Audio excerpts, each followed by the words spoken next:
오늘 주시는 하나님의 말씀 우리가 함께 보길 원합니다. 마태복음 13장 3절서부터 9절까지의 말씀과 18절부터 23절까지의 말씀입니다. 우리 다 찾으셨으면 자리에서 일어나셔서 하나님의 말씀 보도록 하겠습니다. 마태복음 13장 3절부터 9절까지의 말씀을 먼저 읽습니다. 예수께서 비유로 여러 가지를 그에게 말씀하여 이르시되 씨를 뿌리는 자가 뿌리러 나가서 뿌릴새 더러는 길가에 떨어짐에 새들이 와서 먹어버렸고 더러는 흙이 얕은 돌밭에 떨어짐에 흙이 깊지 아니하므로 곧 싹이 나오나 해가 돋은 후에 타서 뿌리가 없으므로 말랐고 더러는 가시떨기 위에 떨어짐에 가시가 자라서 기운을 막았고 더러는 좋은 땅에 떨어짐에 어떤 것은 100배 어떤 것은 60배 어떤 것은 30배의 결실을 하였느니라. 귀 있는 자는 들으라 하시니라. 이것에 대한 해석입니다. 18절부터 23절까지 읽습니다. 그런즉 씨 뿌리는 비유를 들으라. 아무나 천국 말씀을 깨닫지 못할 때는 악한 자가 와서 그 마음에 뿌려진 것을 빼앗나니 이는 곧 길가에 뿌려진 자요 돌밭에 뿌려졌다는 것은 말씀을 듣고 즉시 기쁨으로 받되 그 속에 뿌리가 없어 잠시 견디다가 말씀으로 말미암아 환난이나 박해가 일어날 때에는 곧 넘어지는 자요 가시떨기에 뿌려졌다는 것은 말씀을 들으나 세상의 염려와 재물의 유혹에 말씀이 막혀 결실하지 못하는 자요 좋은 땅에 뿌려졌다는 것은 말씀을 듣고 깨닫는 자니 결실하여 어떤 것은 100배 어떤 것은 60배 어떤 것은 30배가 되느니라 하시더라. 하나님의 말씀입니다. 자리에 앉아주시기 바랍니다. 기도하겠습니다. 하나님, 오늘 말씀을 저희들이 봤습니다. 또 오늘 이 말씀을 통하여 하나님께서 주시는 그 음성을 듣기를 원합니다. 아버지, 정말 많이 들었던 비유이고 그리고 정말 많이 사람들에게 나누었던 이야기가 될 수도 있는데 과연 나에게 주시는 음성은 무엇인지 오늘은 나 자신을 통하여 비춰보기를 소원하옵나니 성령님, 내가 나 자신을 볼 수 있도록 적나라하게 나의 눈을 열어주시옵고 그리고 그 말씀을 듣고 그 말씀대로 저희들이 깨달아서 결실할 수 있는 그 뿌리가 맺혀지는 시간 되도록 도와주시옵소서. 말씀 전하는 자 부족하오니 성령님 도와주시고 함께하여 주시옵소서. 예수님 이름으로 기도하옵나이다. 아멘. 오늘 말씀은 어떻게 제목을 정할까 막 노력하다가 보니까 18절에 딱 써 있더라고요. 씨 뿌리는 비유를 들으라. 예수님이 그렇게 얘기했으니까 이건 씨 뿌리는 자의 비유 뭐 이런 게 아니라 하여간 씨 뿌리는 비유구나. 그렇게 해서 그렇게 정해 봅니다. 그런데 제가 가만히 오늘 말씀을 묵상하다 보니까 사실 씨 뿌리는 비유보다 더 좋은 제목이 떠올랐어요. 뭐냐면 열매 맺는 땅들의 비유, 이렇게 하는 것이 더 타당성이 있다라고 생각되어집니다.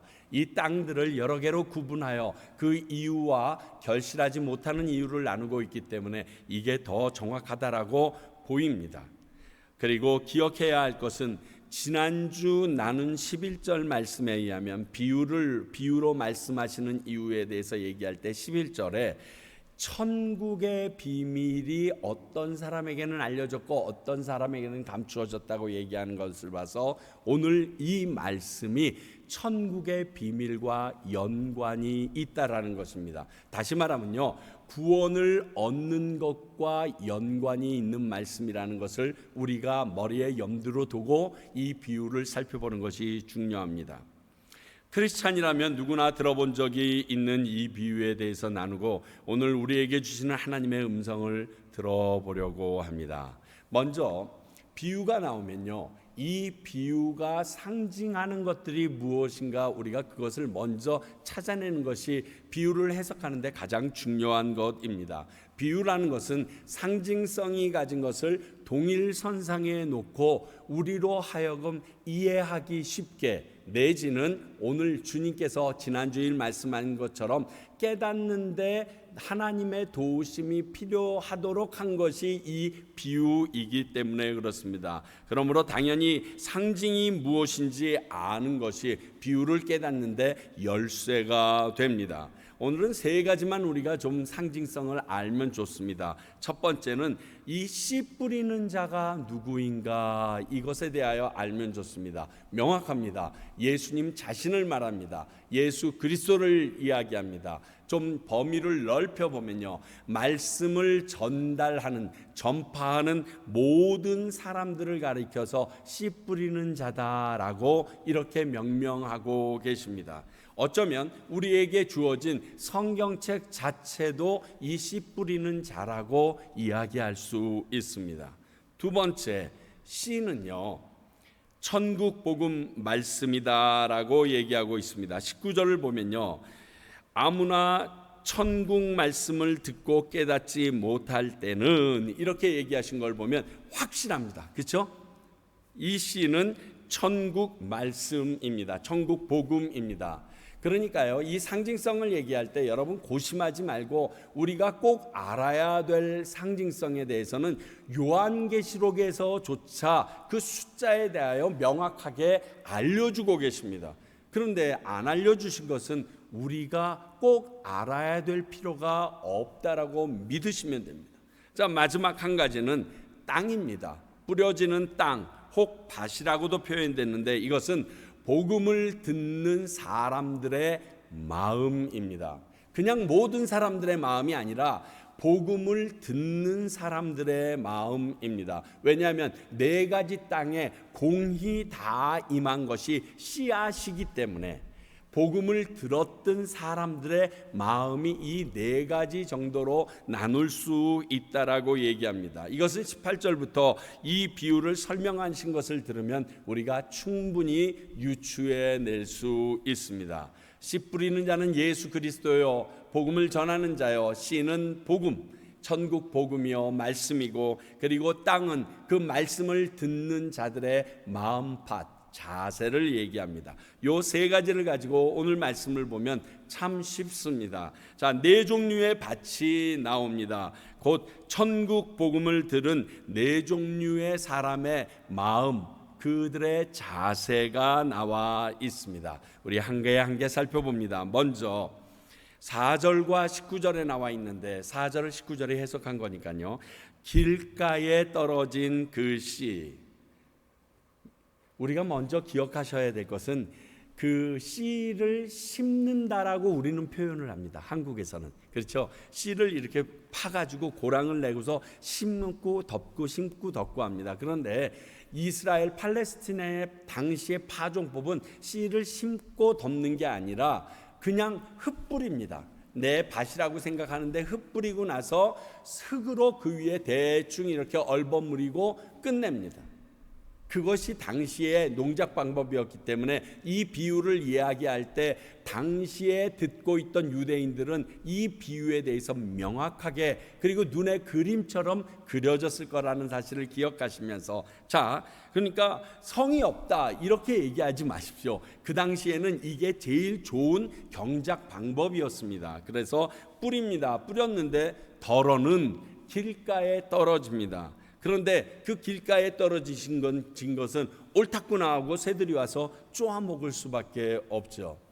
제가 어렸을 때 천호동에서 한참 더 들어가는 암사동이라는 데서 살았는데, 제가 살 때는 거기가 논두렁이고 밭이었습니다. 제가 한 1학년, 2학년 때까지 그곳에서 살았는데, 그래서 그 논두렁을 지나가다 보면 이 새들이 그 씨앗을 뿌리고 났을 때 와르르 몰려드는 것 때문에 그 농사하시는 분들이 거기다가 허수아비 세우고 우리들에게 감자 알갱이 하나 주면서 그거 쫓으라고 했던 것이 기억이 납니다. 그러니까 조그만 씨앗이 땅에 떨어지면 그걸 먹으려고 몰려드는 참새들이 있음을 확실히 압니다. 바로 그 모습을 이야기하는데요. 19절은 이것을 이렇게 말씀하고 있죠. 말씀을 듣기는 했지만 깨닫지 못하고 그냥 스쳐 지나갈 때, 이게 뭐지? 그게 왜 내게 필요할까라고 스쳐 지나갈 때 이를 놓치지 않고 새가 씨를 쪼아 먹듯이 악한 자가 그 마음에 뿌려진 말씀을 딱 뺏어간다는 거예요. 그것을 미처 신경 쓰지 못하도록 얼른 그 말씀을 빼앗아 가버립니다. 거기에 관심을 갖지 못하도록 해버린다는 뜻입니다. 말씀을 듣는 것도 쉬운 일이 아닌데 들었는데 바로 헷가닥 뺏겨갑니다. 이런 거예요. 주일날 오늘 말씀을 듣습니다. 말씀을 다 듣고 그때 듣고서 결단을 했어야 좋았는데 좋은 말씀인데 했는데 옆에서 나를 열받게 하는 사람을 만나서 아니면 그 문제를 논의하다 보니까 내가 오늘 들은 말씀을 헐가닥 다 넘어가 버렸어. 우리 이런 경우 있거든요. 열심히 말씀을 들었는데 자동차를 타고 가다가 다른 얘기를 들으면서 열받아가지고 들었던 말씀이 획가닥 다 없어져 버립니다. 이런 경우입니다. 왜 이런 일이 생기는가? 베드로전서 5장 8절 볼게요. 근신하라 깨어라 너희 대적 마귀가 우는 사자같이 두루다니며 삼킬 자를 찾나니. 이게 베드로전서입니다. 베드로가 쓴 하나님의 말씀입니다. 이것은 다분히 자기의 경험적인 것입니다. 베드로가요 참 열심히 하나님에게 칭찬도 예수님에게 칭찬도 많이 받았지만 예수님에게 심할 때는 사탄이라고 지적까지 당했었습니다. 왜 그렇게 되는가? 그가 그 말씀을 묵상하며 하나님의 성령과 함께 지내다 보니까 우리 대적 마귀는 우리를 언제든지 삼키려고 째려보고 있구나. 어둠의 세력은요 우리가 말씀 듣는 것조차 싫어합니다. 그러니까요 우리가 말씀을 들었는데 그것을 딱 취하지 않으면 얼른 다가와서 새처럼 그것을 얼른 뺏어서 가지고 날아가 버리려고 합니다. 왠지 아세요? 이 사탄은 이 복음의 능력이 얼마나 큰지 잘 알고 있다는 겁니다. 이 복음이 그 사람에게 들어가면 그 폭발력과 생명력이 얼마나 큰지 사탄은 너무 잘 알고 있어요. 그래서 그 생명력이 그에게 들어가면 내 어둠의 세력에 지배해 있던 그 사람이 한순간에 뒤집어질 걸 알고 있으니까 어떻게 그렇게 하겠습니까? 꼭 이런 거랑 똑같습니다. 옆집 가게가 되게 잘 됩니다. 근데 그 잘 되는 가게에 손님이 들어가다가 빈손으로 나오면서 옆에서 투덜거립니다. 아니 이런 것도 안 갖다 놓고 있어. 그때 그 말 듣고 그 바로 옆에 있던 집사람이 그것을 사다가 그 손님을 위하여 준비하는 거랑 똑같습니다. 얼른 뺏어와야 되거든요. 꼭 그런 느낌이 있습니다. 사탄은요 복음을 하나님을 우리보다 더 잘 압니다. 그래서 그것을 어떻게든지 막아야 되는 것도 압니다. 예수 그리스도가 그들과 만나면 하나님의 말씀이 그들 안에 심어지면 어떠한 일이 일어날 것을 너무 잘 알고 있기 때문에 정말 교회 다니는 사람 옆에 사탄이 빙빙 돈다라고 얘기하는 어떤 분의 말씀이 있었는데 사실인 것 같습니다. 넘어뜨려야 되거든요. 실망시켜야 되거든요. 자빠지게 해야 되거든요. 오늘 바로 그 일입니다. 길가에 떨어진 씨들은 이렇게 사라져버린다고 말합니다. 두 번째, 돌밭에 떨어진 씨에 대하여 5절과 6절, 20절과 21절에 해석해 주고 있습니다. 그 돌밭에 떨어진 이 씨는 해가 딱 돋으면 결국 견디지 못하고 타버리죠. 돌을 파고 들어갈 수는 없으니까요. 이것을 20절 21절은 말씀을 들으나 말씀의 깨달음이 얕아서 신앙이 미처 뿌리 내리지 못한다라고 표현하고 있습니다. 근데 저는 이 부분에 굉장히 중요한 메시지가 있는데 말씀을 인하여 환난과 박해가 있으면 포기한다라고 쓰여져 있는 부분이 바로 이것입니다. 내가 하나님의 말씀을 듣습니다. 받았습니다. 그리고 그 말씀대로 살아가기 위하여 내가 이제 살아보자라고 나가는데 그 말씀 때문에 예수 믿는 것 때문에 사방에서 공격이 옵니다. 나를 힘들게 합니다. 어려움이 그대로 닥쳐옵니다. 이때 포기하자. 옛날이 더 좋았던 것 같아. 이런 현상이 일어난다라고 말하고 있는 겁니다. 자, 요한복음 16장 33절을 볼까요? 이것을 너에게 이르는 것은 너희로 내 안에서 평안을 누리게 하려 함이라. 세상에서는 너희가 환난을 당하나 담대하라. 왜? 내가 세상을 이기었노라. 결과를 알면요 견딜 수 있어요. 볼만합니다. 제가 축구를 참 좋아하는데, 보는 것을, 제가 하는 거는 안 좋아합니다. 보는 것을 좋아하는데 축구를 볼 때 진 건 안 봅니다. 너무 마음이 짠하고 짜증이 나. 그리고 다른 사람들을 탓하게 돼. 난 그 축구하면서 다른 사람 탓하는 사람들 보면 직접 나가서 뛰어보라고 얘기하고 싶은데, 하여튼 근데 저도 그렇게 말이 나오기 때문에 누가 나가서 우리나라가 몇 대 몇으로 이겼다 그러면 그때부터 막 이렇게 유튜브를 찾아서 봅니다. 왜? 지금 지고 있어도 역전해서 이길 것을 알고 있으니까요. 보면 마음이 평안해요. 그리고 어떠한 역전 상황이 돼도 마음에 여유가 있습니다. 여러분 1977년인가요? 4년인가 그때 말레이시아랑 우리 한국이 축구 시합을 했습니다. 정말 온 나라가 우민 정책으로 있어서 그 스포츠에 완전히 실어버리는 그러한 정책이 있을 때니까 더더욱 심했습니다. 근데 말레이시아한테 지고 있는 거예요. 지고 있는데 갑자기 차범근이 5분에 3골을 넣습니다. 저는 그날을 그 어린 나이 때도 기억합니다. 왜냐하면 온 동네가 난리가 나. 테레비가 많지 않았거든요. 그러면 한 집에 막 떼거지로 몰려들면서 막 와 소리가 각 집에서 터져 나오고요. 경기가 끝나자마자 사방에 집에 문이 열리면서 뛰어나가 가지고 소리들 지르고, 여러분 2002년 월드컵은 말도 안 돼요. 그때는. 왜냐하면 다 졌다고 생각했거든요. 그래서 지금도 그걸 찾아보는데 재미있는 것은 그 자료가 소실됐다는 거예요. 너무 억울해요. 왜냐하면 그걸 보면 통쾌하거든요. 항상 이길 것이 확실하니까. 자, 그러면 오늘 이 돌밭에 떨어져 있는 이 사람들의 마음은 무엇인가? 하나님의 말씀을 받았습니다. 그 말씀을 받았는데 이 말씀 때문에 내가 고통과 어려움을 당합니다. 그러나 결국 하나님께서 이기셨다는 사실을 믿지 못하기에 견디지 못해서 생기는 결과입니다. 하나님께서 이기셨다고, 예수님께서 이미 너희들에게 환난이 있을 것은 자명하다라고 얘기해 주셨습니다. 예수님을 믿는 길 가운데 환난은 당연히 있습니다. 그러나 이겨주셨다는 사실을 알면 지금 내가 얻어맞고 쓰러지고 있어도 결국은 역전승한다는 것을 내가 안다면 이렇게 자포자기하지 않을 텐데, 이것을 믿지 못하기 때문에 이렇게 되는 것이 아닌가 생각합니다. 특히 21절 보면요, 말씀으로 말미암아 이런 일이 생깁니다. 그러니 얼마나 억울하겠습니까? 생각해 보세요. 이 이유를 말씀을 몰랐으면 안 생길 일이에요. 예수님을 안 믿었으면 안 생길 일이에요. 예수님을 믿었고 말씀을 붙잡았는데 생기는 일이에요. 그러니 이렇게 해서 쓰러진 사람들은 그 넘어짐이 성경의 표현대로만 하면 심할 수밖에 없습니다. 그런데 알아야 될 것은 그 상황 가운데 예수님은 이미 이기셨다는 사실입니다.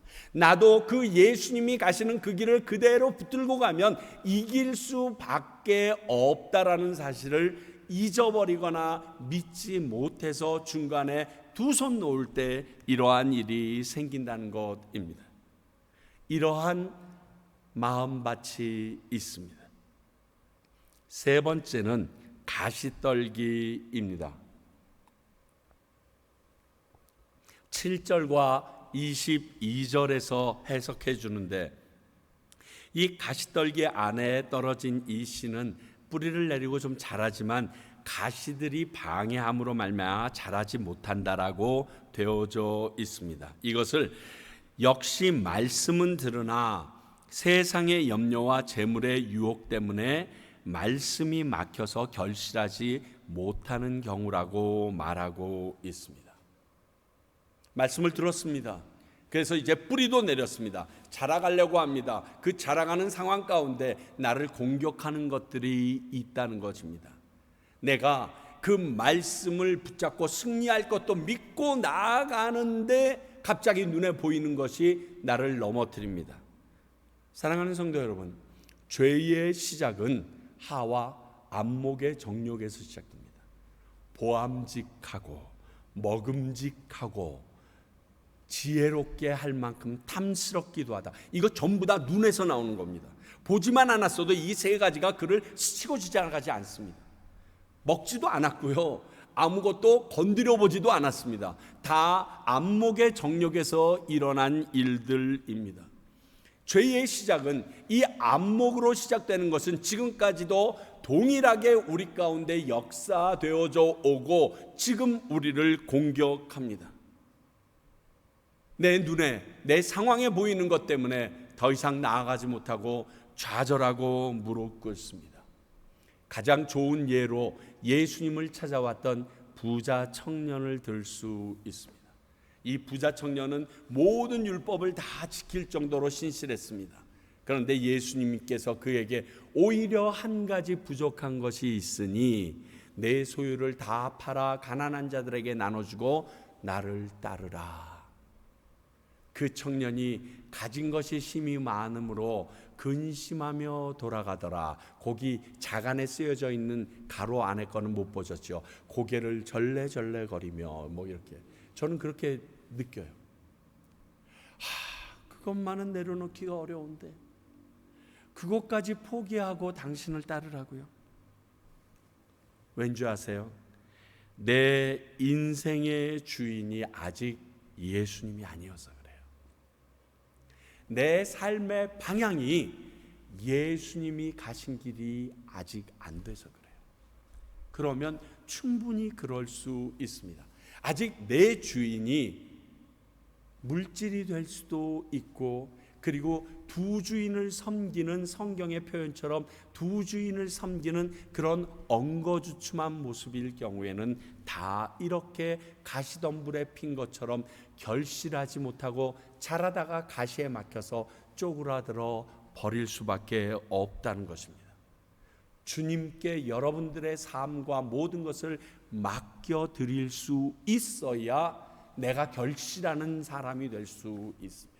열매를 맺기 위해선, 하나님이 원하시는 그 열매를 맺기 위해서는 내가 맺는 것이 아니라 하나님의 나뭇가지에, 예수 그리스도의 나뭇가지에 붙어 있어야 된다는 사실을 잊어버렸을 때 이 일이 생기는 겁니다.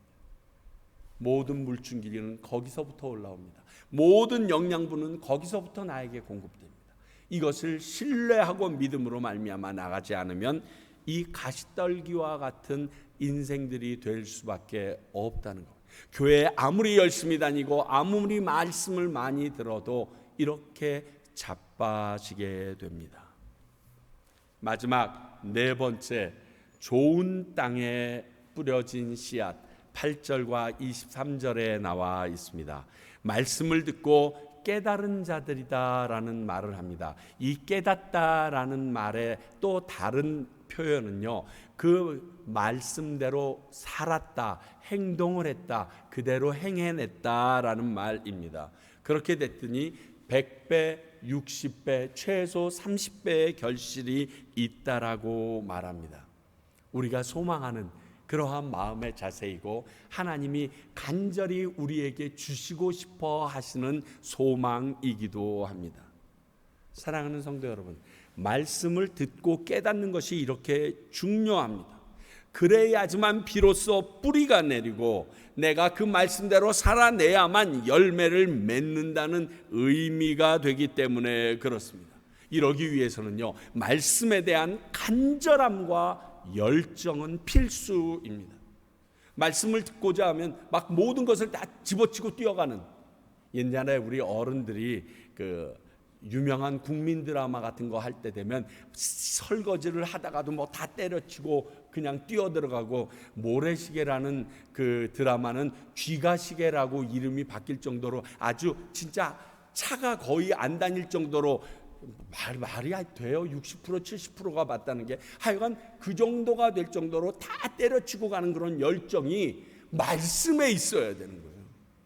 말씀에 대해서 생각할 때 막 그러한 열정이 있어서 얼찌할 바가 모르고 뛰어 움직일 수 있는 이러한 열정이 있는 자들이 그 말씀을 깨닫으려고 노력하는 마음이 있기 때문에 30배, 60배, 100배의 결실을 맺을 수 있다라고 말하고 있습니다. 이렇게 네 가지의 땅이 나옵니다. 자, 이 비유를 가지고 우리가 알 수 있는 것이 몇 가지 있습니다. 첫 번째는 단지 네 종류의 땅 중에 내가 지금 어느 땅에 속했는가, 누구는 어느 땅에 속했는가, 이거 하기 전에 요거부터 알아야 됩니다. 먼저는 씨는 다 똑같다는 겁니다. 씨는 다 똑같아요. 씨에 문제 없습니다. 씨는 항상 괜찮습니다. 천국 복음은 엄청난 폭발력의 생명력이 있는 것은 모든 씨에 다 똑같습니다. 그런데 어떤 땅에 떨어졌느냐로 인해서 결과가 달라진다라고 오늘 말씀은 우리에게 전해주고 있습니다. 그 말씀을 하니까 우리가 못 알아듣지. 그 말씀은 우리에게 힘들지. 이렇게 얘기하면 안 돼요. 말씀 자체가 능력이 있습니다. 하나님의 말씀은요, 진짜 좌우의 날성건처럼 그 자체가 능력인 것을 아셔야 됩니다. 그런데 나는 내가 들었더니 그러고 제가 들었더니 좋고 내가 들었더니 나쁘고 이럴 수가 없다는 것입니다. 오직 땅 말씀을 들은 사람들의 마음 상태에 따라 결과가 판가름 난다라고 말하고 있습니다. 남 탓하지 말라고요. 남 탓하지 말라고요. 두 번째는 씨 뿌리는 자도 항상 공평하다는 사실을 알아야 됩니다. 이 씨 뿌리는 자가 씨를 뿌렸는데 그 앞에서 말씀하실 때 돌밭에는 조금 뿌렸고 그리고 좋은 땅에는 많은 씨가 뿌려졌고 이렇게 쓰여 있지 않고요. 다 똑같은 표현을 합니다. 덜어는 씨 뿌리는 자는요, 그저 공평하게 그 일을 합니다. 19절을 보면요, 아무나라고 말씀이 시작되는 것을 보면 이 특정한 사람에게만 주어진 말씀이 아니라는 것을 확인시켜 줍니다. 누구나 다 들었다는 거예요. 제가 어저께 결혼식을 주례하지 않았습니까? 어저께 결혼식 주례하는데 이렇게 제가 봐도 100명은 좀 넘게 왔습니다. 150여 명 되는 사람들에게 제가 전한 말씀은 여러분들에게 예수님은 가장 큰 선물입니다. 예수님을 믿고 붙잡고 계시면 세상의 어떠한 풍랑에서도 여러분들은 승리하시고 안전하실 수 있습니다. 이 내용입니다. 그런데 그 150명이 다 들었지만 그 150명이 이 네 가지 마음밭으로 각자의 상상의 날개를 펼치고 듣고 있었다라는 사실이 이것을 이야기합니다. 덜어는 그저 빨리 끝내지. 빨리 술 한잔하고 밥 먹어야 돼. 이걸로 그냥 끝나버리는 거고요.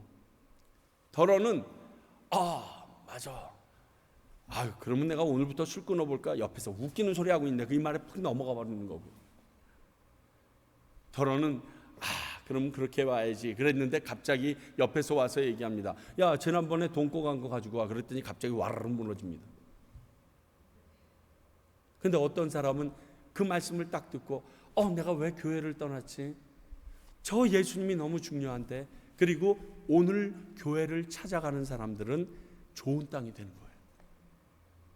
똑같이 말씀 전해드렸습니다. 여러분들 보셨잖아요. 그 마이크가 다른 사람들이 못 들을 지역이 있게끔 터지던가요? 아니에요.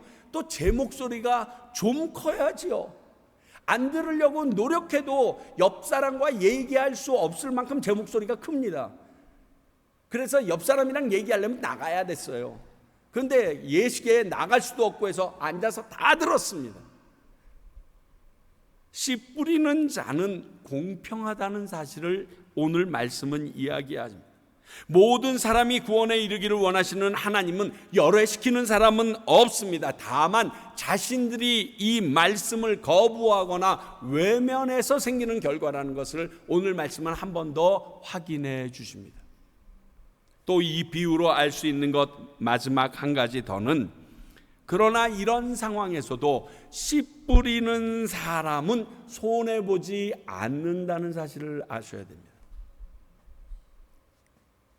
좋은 땅의 결실이 미니멈 몇 배요? 30배입니다. 보통 여러분들 장사해서 배를 얻으면, 우리 직장 다니면서 내가 투자한 것에 배를 얻으면 대박입니다. 그렇지 않아요? 지금 200% 말이 안 돼요. 이건 있을 수가 거의 없어요. 이건 진짜 말도 안 되는 일입니다. 그런데 30배예요. 30배. 이건 3000% 말 거의, 이거는 아마존 주식을 1999년도에 샀다가 지금 파는 거예요. 말이 안 되는 얘기예요. 이건 해결이 안 되는 얘기예요. 자, 그렇다고 치면요, 지금 덜어는 해서 4분의 3이 손해를 봅니다.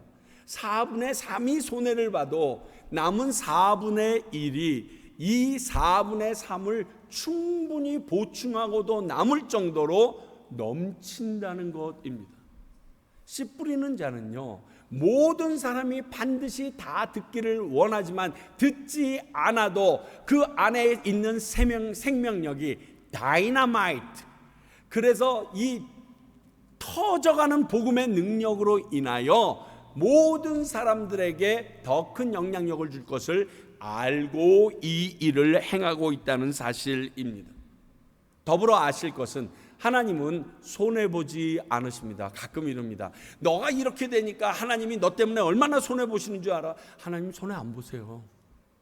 하나님은 손해 안 보십니다. 위로하자고 하는 말이에요. 하나님은 손해보실 수가 없어요. 왜? 모든 것을 알고 전지하신 분인데, 전능하신 분인데 어떻게 손해를 봐요? 지금 그 사람이, 그리고 그 일로 인하여 모든 것이 주저앉은 듯이 보여도 그것으로 인하여 그 뒤에 터져나갈 것이 미니멈 30배가 되는 것을 아시기에 허락하신 것이 하나님이세요. 오늘 말씀이 그 부분을 우리에게 여실히 보여줍니다.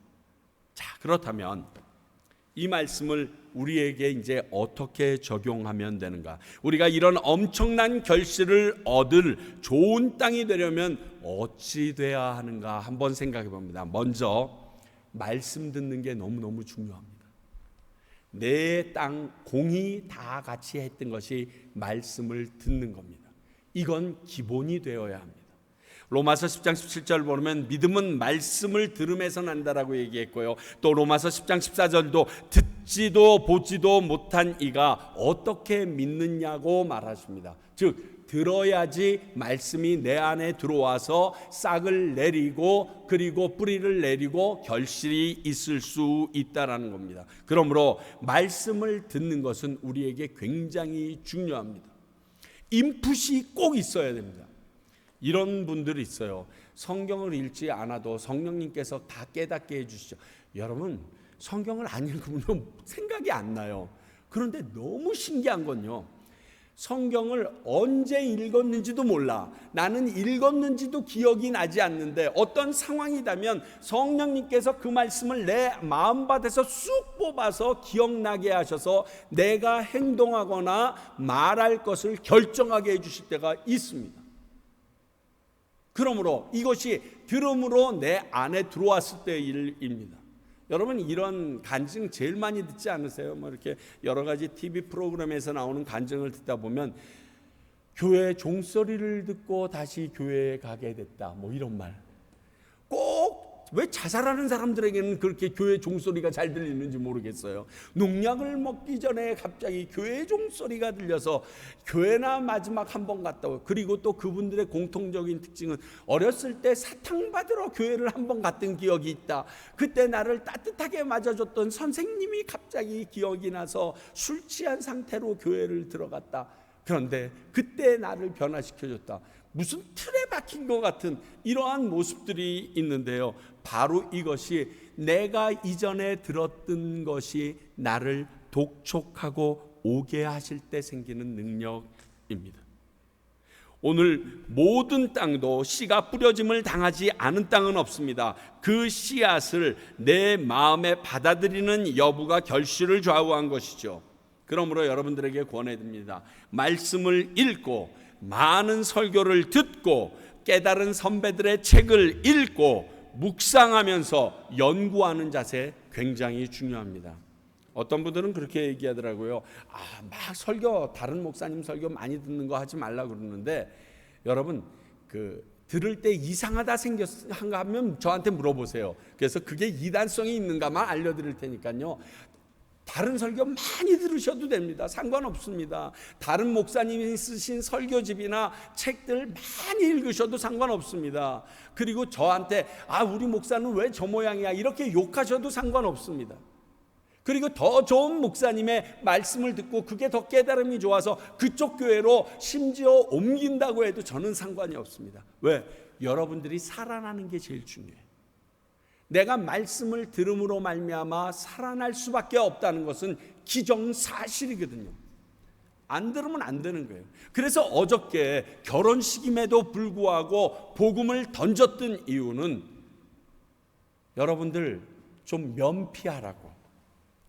과테말라 땅을 살면서 그 사람들 최 목사가 복음 다 전한 사람들인데요, 얘기 듣게 하기 위해서. 지금부터 역사하시는 것은 하나님이고 성령님이십니다. 그러므로 들려지는 말씀을 억지로 외면하지는 마십시오. 두 번째, 우리에게 적용하려면 들은 말씀이 깨달아지도록 하나님의 도우심을 구해야 합니다. 여러분, 성경 공부하고 싶은 마음이요, 여러분들의 노력으로 안 생깁니다. 이것이 세상이 이해 못하는 복음의 비밀입니다. 정말 이렇게밖에 표현을 못하겠습니다. 저도 풀리지가 않습니다. 그런데 하나님의 말씀을 들었는데 그 말씀에 대하여 내가 깨달아지는 것은 하나님의 전적인 은혜이기 때문에 그 하나님의 은혜가 없으면 불가능합니다. 그래서 하나님께 내가 말씀이 듣고 깨달아지도록 간구하는 일은 우리에게 꼭 필요합니다. 그러니까 여러분들께서 교회에 들어와서 하나님의 말씀을 듣기 전에 제가 먼저 기도하는 이유가 거기에 있고요. 여러분들이 각자 집에서 성경을 읽기 전에 성경 머리맡에 손을 얹고 주님하고 기도하고 성경을 읽어야 되는 이유도 바로 여기에 있습니다. 후히 주시고 꾸짖지 않으시는 그 하나님 앞에, 하나님, 내가 이 말씀이 깨달아져야 이 말씀이 뿌리를 내리고 열매를 거둘 수 있음을 제가 아오니 깨달아지게 하여 주시옵소서라고 하나님의 도우심을 구하지 않으면요, 진짜 안 돼요. 아무리 내가 해보려고 해도요, 믿어지지가 않아요. 그 증인이 누구냐면 사도 바울이에요. 사도 바울은요, 히브리인 중에 히브리인이고 바리새인 중에 바리새인이고요, 그저 베냐민 지파의 그 잘난, 그리고 그가 가마리엘 문화생으로서도 진짜 성경의 깊이까지 다 알고 있다고 자부했던 사람이에요. 그런데 스데반이 돌에 맞아 죽을 때, 예수 그리스도를 전한 그 스데반이 돌에 맞아 죽을 때 다른 사람들의 옷을 맡아줄 정도로 그의 마음이 예수 그리스도의 복음에는 꽉 닫혀 있던 사람. 다메섹 도상으로 갈 때 그 닫혀있는 마음을 하나님께서 어찌할 수 없음을 아셔서 예수님이 그 도상에서 직접 그에게 나타나십니다. 빛 가운데 나타나서 그를 눈을 멀게 하시고 말에서 떨어지게 하심으로 말미암아 그가 지금 무엇을 잘못했는지 깨닫도록 하는 시간을 주십니다. 그때 충격을 받습니다. 아나니아라는 선지자로 말미암아 깨끗하게 된 이후에 그는 아라비아 사막으로 가서 3년 동안 내가 도대체 말씀에서 놓친 것이 무엇인가, 하나님의 말씀에서 메시아에 대하여 내가 놓치고 있는 것이 무엇이었는지 연구합니다. 그리고 마침내 깨닫습니다. 그가 깨닫는 이 부분은 그가 가지고 있는 지적인 부분일지 몰라도 이 깨닫는 부분이 발동되어지도록 시작해 주신 것이 예수 그리스도십니다. 성령님이십니다. 우리가 가지고 있는 많은 지식은요, 말씀을 깨닫는데 큰 도움이 됩니다. 그런데 이 도움이 되는 지식이 말씀으로 인하여 발동되게 하는 것은 성령님의 은혜라는 거예요. 다른 데 쓰고 싶죠. 돈 많이 버는 데 쓰고 싶고요. 직장에서 칭찬받는 데 쓰고 싶고요. 다른 사람 앞에서 잘난 척하는 데 쓰고 싶죠. 그런데 그게 아니라는 것입니다. 하나님의 말씀이 비이성적이고 비상식적이라고 얘기하기 전에 저희들이 한번 좀 생각해 보시기 바랍니다. 하나님의 말씀이 깨달아지도록 해 주십시오. 말씀을 깨닫는데 자존심은 오히려 방해물입니다. 체면은 필요 없습니다. 영원한 삶과 연관되어 있는데 뭐 체면이 어디 있어요? 저 가끔 한국에 나갔을 때 여동생과 어머니랑 같이 이렇게 큰 마트에 갑니다. 마트에 가면 5시쯤 어간이 되면 웬 남자가 소리를 질러요. 그러면 뭔지도 모르고 와르르 뛰어갑니다. 그러면 전 뭔지 모르고 쫓아가게 되면 여동생은 그 사람 많은 속으로 손을 쑥 집어넣어서 무조건 하나 받아옵니다. 그러고서 받아와서 한다는 말이 에이 이건 필요 없었는데 그리고 옆에 사람한테 줘요. 야 무슨 미친 짓이야. 아이 오빠 50% 세일이야. 목숨 걸만해. 여러분 고등어 자반이 50% 세일해도 목숨 겁디다. 그렇다면 무슨 체면이 필요하겠어요? 내 생명이, 오늘 이게 천국의 비밀이라고 그랬잖아요. 내 생명이 영원한 생명을 얻는 일인데 세상 사람들이 아유 예수 아유 그 무슨 상관이 있어요? 그래 너희는 그러다가 안 좋은 데로 가라. 나는 천국 갈게. 그렇게 하고 가면 되는 거 아니에요? 그러므로 하나님 앞에 주님 자존심이고 뭐고 없습니다. 말씀이 깨달아져야지 제가 살겠습니다 라고 간구하는 것은 하나님이 보시기에 너무 예쁜 모습이에요. 세 번째, 우리에게 적용하려면 말씀에 대해 비판하기 전에 우리 자신을 좀 돌아봐야 합니다.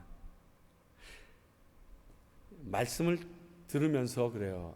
아이 뭐 상식적이어야지 도대체. 이성적이지가 못하잖아. 이해가 안 되잖아. 이런 거 따지지 마시라는 거예요. 더더군다나 말씀을 전하는 분에 대해서 저 설교를 저따위로 하냐. 아주 막 졸음이 쏟아지게 하는구나. 이런 말 하시지 마시고요. 먼저 내가 왜 저 말씀을 들으면서 이러한 딴 생각이 먼저 들지 하고 나를 돌아볼 수 있으면 좋겠다는 뜻입니다. 전하는 자가 책임이 없다는 거 아닙니다. 그 부분은 하나님이 직접 그 사람에게 찾겠다고 말씀하셨습니다. 그러니까 우리가 그 전하는 사람에 대해서 채점하거나 평가할 일은 아닙니다. 물론 판단은 되죠. 그러나 그것이 우리가 평가할 수 있는 일은 아니라는 거예요. 그러니까 놔두십시오. 하나님이 알아서 하게. 그분이 전하셨던 그 말씀 자체는 성경 말씀 그대로라면 그것을 붙잡아야 되는 것입니다. 오늘 말씀의 키는 시인 말씀의 문제가 아니라 듣는 사람의 마음이 땅, 이것에 의하여 달라지는 결실을 말하고 있기 때문에 적용에서 가장 중점적인 적용은 바로 이 부분이라고 할 수 있습니다. 말씀을 듣는 나를 돌아보는 게 중요하다. 여러분 다 아세요. 토요일 날 교회 나오기 전에 일주일을 돌아보고 그리고 내가 참 이렇게 살았구나. 혹시 저녁에 15분이라도 앉아서 묵상하시고 주일날 오신 분들은요, 말씀 받는데 훨씬 능력이 있습니다. 교회에 땡 하고 그냥 예배 시간이 다 됐는데 늦게 들어오니까 문 살짝 열고 몰래 딱 들어와서 엉덩이 딱 깔고 앉아서 주여 하면 무슨 생각이 나냐면요, 전편 마지막 장면이 생각나요. 우리 사람은 그렇게 되어 있거든요. 그런데 이 모든 것을 미리 와서 말씀을 읽고 준비하고 나아가는 자는 더 많은 것을 얻어갈 수밖에 없게 되어져 있는데 바로 그것이 우리가 준비해야 될 말씀에 대한 자세라는 것입니다. 요즘에는 거의 그런 게 없지만 제가 자라날 시절마다 항상 서울대 전체 수석하거나 예비고사 전체 수석한 애들 인터뷰를 합니다. 그러면 똑같은 말하는 게 있습니다. 저는 교과서를 중심으로 열심히 했습니다. 교과서 외에는 다른 것은 관심 갖지 않았습니다. 아마 문교부 당국이 정책적으로 그렇게 말을 시켰다는 의도를 지울 수는 없습니다. 그런데 참으로 중요한 의미가 있다는 거예요. 왜 문교부 당국이 그렇게 요구를 했냐? 너희들에게 주어진 것은 다 똑같았다. 너희들 개인의 실력차로 지금 누구는 수석했고 너는 떨어지게 된 거라. 이 얘기를 하고 싶었던 것입니다. 근데 제가 볼 때 모든 사람에게 동일한 기회가 주어졌다라고 느껴지지는 않습니다. 그러나 오늘 하나님의 말씀만큼은 모든 사람에게 동일한 기회로 주어지지 않았습니까? 그것도 성경을 한 권만 갖고 있습니까? 역본으로 가지고 있습니다. 그것도 여러분들이 가지고 있는 핸드폰에서 찍기만 하면 히브리어, 헬라어, 라틴어, 독일어 모든 것이 번역된 채로 아주 생생하게 볼 수 있도록 되어 있는 게 지금 세상에 여러분 손에 주어진 하나님의 말씀입니다. 이것은 누구나 동일합니다. 그러므로 이러한 동일한 말씀 안에서 다른 결과가 낳는 것은 내 책임이지 말씀의 잘못이 아니라는 것입니다. 사랑하는 성도 여러분, 말씀을 사모하십시오. 내 소망이 그 안에 있음을 믿고 묵상하십시오. 그래서 매일 말씀의 능력으로 승리하십시오. 오늘 우리에게 주시는 하나님의 말씀이며 놀라운 선물이 바로 이것입니다. 좋은 땅 되시기 바랍니다. 기도하겠습니다. 하나님 아버지, 오늘 말씀을 통하여 저희들이 귀한 말씀을 깨닫습니다. 뿐만이 아니라 저희들 안에 좋은 땅을 소망하는 마음이 있습니다. 아버지요, 우리가 좋은 땅이 되기 위하여 스스로 노력할 부분과 하나님께 간절히 구하여야 될 부분도 알았사오니 주님의 말씀을 듣고 깨닫는 일에 게으르지 말도록, 그리고 말씀에 대하여 가벼이 여기지 않도록 붙들어 주시옵소서. 이것이 천국의 비밀과 연관되어 있다는 사실도 잊지 말게 하여 주시옵소서. 예수님 이름으로 기도하옵나이다. 아멘.